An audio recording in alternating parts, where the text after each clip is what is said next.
Assalamu alaikum students, how are you? I hope you will be fine. I'm your English teacher for class 3 and today we will discuss in this video about the story of the lesson and then moral of the story. Actually there are four main characters in this story: Kurt, his son Manfred, Kurt daughter-in-law Tekla and their son Wilhelm, and they lived in a small town in Germany.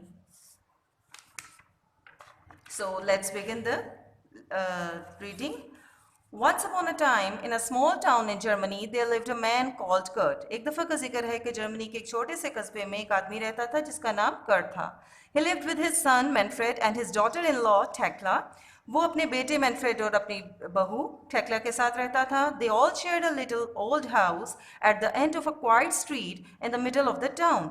वो कस्बे के दरमियान में एक छोटी सी खामोश गली के आखिर में छोटे से घर में रहते थे. Manfred was a carpenter. Manfred बढ़ई था. बढ़ई वो होता है स्टूडेंट्स जो कि लकड़ी का काम करते हैं, उन्हें बढ़ई कहते हैं, कारपेंटर कहते हैं. And spent all his time in the workshop next to the house. और वो सारा वक्त अपना वर्कशॉप में गुजारता था और जो कि उसके घर के साथ थी. He had learned carpentry from his father. उसने ये बढ़ई का काम अपने फादर से सीखा था. Who had been a famous carpenter in his days, जो कि उन दिनों के बहुत मशहूर कारपेंटर थे. Kurt had taught his son well. Kurt ने अपने बेटे को बहुत अच्छे तरीके से सिखाया था. And the son earned a good living. और वो बहुत अच्छे तरीके से ज़िंदगी गुजार रहा था. He made furniture for the people of the town. वो कस्बे के लोगों के लिए फर्नीचर बनाया करता था. And from time to time he did some carving. Carving means नक्शो निगार. और वक्त ब वक्त वो कार्विंग भी करता था, नक्शो निगारी भी करता था. The young people, Manfred and Tekla, had a son called Wilhelm. Students, I told you in the start of this video कि उनका एक बेटा था जिसका नाम विल्हम था. The boy liked to sit in the workshop and watch his father. और वो भी अपने फादर को देखता था और वहाँ पे वर्कशॉप पे बैठता था. एक्चुअली ये प्रोफेशन उनका जनरेशन टू जनरेशन ट्रांसफ़र हो रहा था. एज ही ग्रू ओल्डर, जैसे ही वो बड़ा हो रहा था, he helped his father bye fetching and carrying things. तो अपने फादर की हेल्प करता था, मदद करता था बाय फेचिंग, चीज़ों को उठाने में और लेकर आने के लिए. He learn to clean the tools. उसने सीखा कि औजारों को साफ करना. And to take care of them, और उनकी हिफाजत करना. ही लर्न, उसने सीखा how to use a saw, कि आरी को कैसे यूज करते हैं. And a hammer and a chisel. Chisel it's a metal tool. Okay. And his father taught him to carve wood into wonderful shapes. और उसने अपने ग्रैंडफादर से क्या सीखा? डिफरेंट शेप्स बनानी, कार्विंग करनी वुड में. The grandfather was very old now. वो अब बहुत बुरा हो गया था grandfather. And getting older every day, और हर रोज बुरा हो रहा था. He was not very strong. As you can see students कि आपके ग्रैंडफादर्स जो या ग्रैंड मदर या ग्रैंड पेरेंट्स जो आपके हैं वो ऑब्वियसली वो डे बाय डे ओल्ड होते जाते हैं with the passage of time.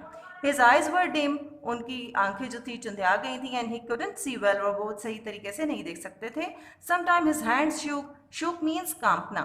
Sometime उनके हाथ जो थे बाजुकात कांपते थे. और sometime he sat in a chair and nodded of.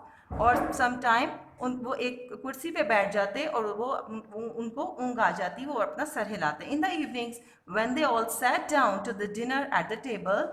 Sometime ऐसा होता कि जब वो शाम में टेबल पे बैठते डिनर के लिए, Manfred and Tekla use to get angry with the old grandfather.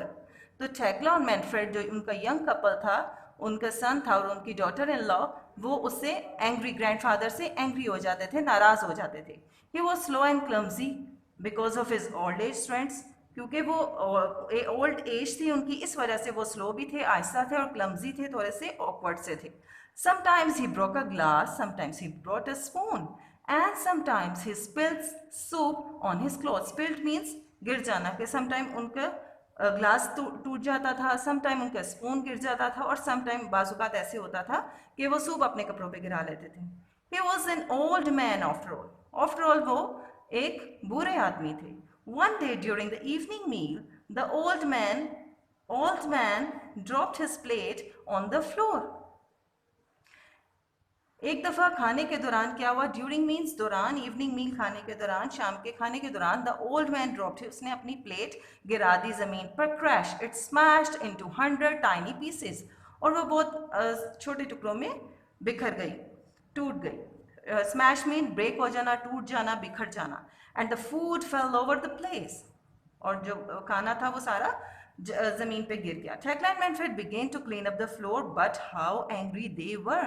लेकिन वो इस चीज़ से बहुत नाराज थे. उन्होंने फ्लोर को तो साफ किया, फर्श को, लेकिन वो बहुत नाराज थे. After that accident, इस हादसे के बाद, they bought him a cheap wooden bowl. वो खरीद के लाए क्या, एक चीप, एक सस्ता सा wooden bowl. Wooden means लकड़ी का बना हुआ.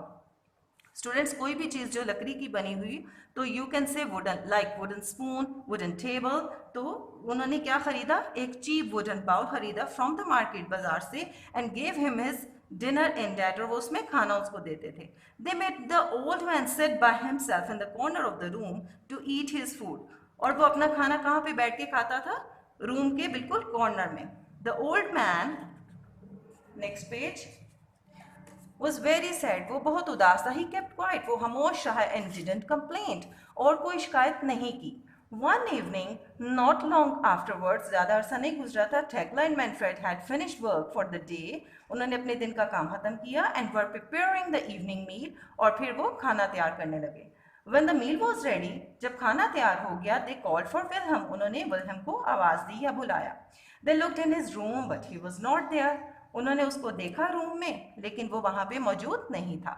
Where could that boy be? वो कहाँ जा सकता है? Asked Tekla. Manfred had no idea.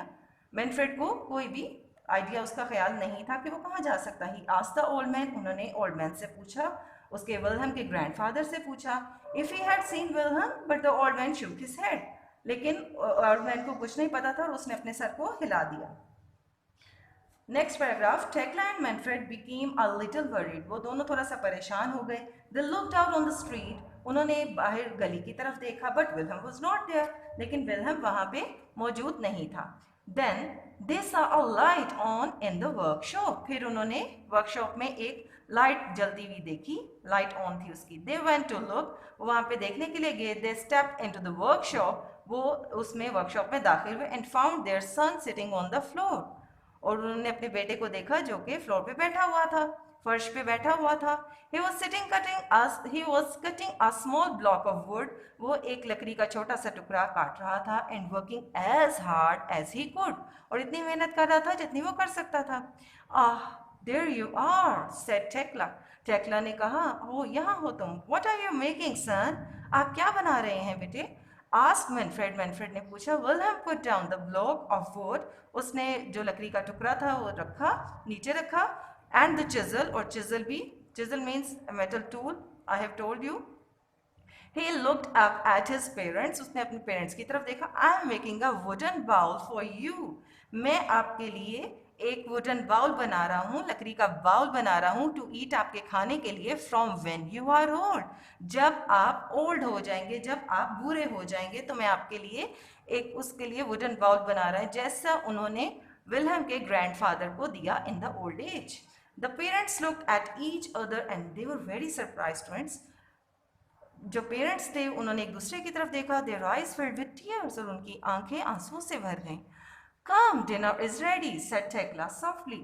Tekla ने बहुत नरमी से कहा कि डिनर रेडी है और आ जाइए. And she put her arms around her son. और उसने अपने बेटे के को हाथों में लिया, उस हाथ फैलाए. And 3 of them went back to the house. और तीनों वो घर वापस चले गए. After this, Tekla and Manfred always asked the grandfather. वो हमेशा ग्रैंडफादर को अपने साथ टेबल पे बिठाते थे. Friends, ये थी story about the Manfred and Tekla and their son Wilhelm. Now the moral of the story is you should always pay attention to your elders and grandparents as well.